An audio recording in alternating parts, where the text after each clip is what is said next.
Wolverine for Halloween, right? And I've been planning this since March, I would say. And I've always been obsessed with Wolverine for a while now. I mean, I've always liked him, but I didn't become like obsessed with him until like Logan came out in 2017. And then earlier this year, my dad's like, "You should be Wolverine for Halloween because you look like him." Because I had like my beard kind of trimmed or whatever, and he saw that. And so I went as Wolverine.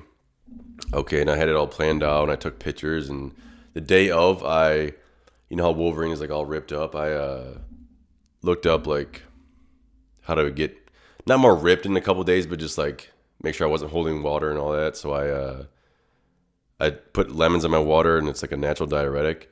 So I flushed that out, some water out that way, and then I did what was that? What I do? I bought like a 6-inch sub from Subway.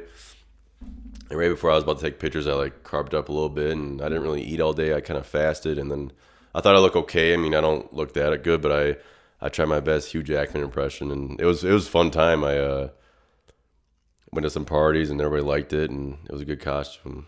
It was a fun time. But yeah, my favorite superhero is Wolverine, so I'm glad I could like be him for a night. And it felt so cool, and I'll show you these claws I got. I got these on Amazon.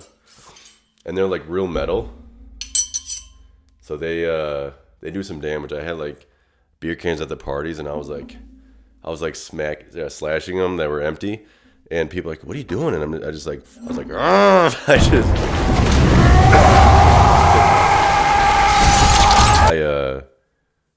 I'm just being a psycho, but it was a good time, and I don't regret anything, but. Yeah, so that was my experience being Wolverine. It just felt so cool to dress up as my favorite comic book character, and Wolverine is a cool superhero to me because,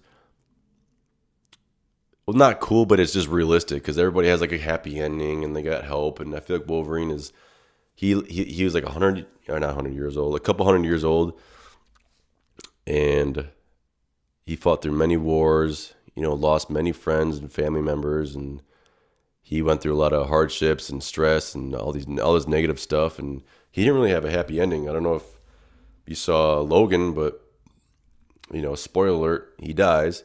He got killed by basically a clone of himself, and the adamantium basically was eating him away at all these years, and you know, now he's dead. So it's like he didn't really have a happy ending. It was always like just pain and suffering that he endured for like, you know, I think it was like 245, I believe, when he died, or so. I don't know. It was crazy, you know. And Logan was probably the best superhero movie I've seen besides, you know, the Batman's with Christian Bale, and it was a phenomenal movie. But yeah, so that's all I got to say. I mean, it was a good experience. I'm gonna dress up it one more time, probably Halloween night, and hand out some candy. But it was fun because I've been planning it for a while, and I grew up my hair. I dyed it. I still have like the lamb chops, but dyeing my hair was like so weird to me because I've never done it before, and it hurt so bad. I don't know why. Maybe I went too close to the root or whatever, but man, it hurt. I'm ready to shave all of it, but yeah, that was my experience being Wolverine, and I'll put up some pictures and all that on the video. So subscribe to the YouTube channel or take a hike.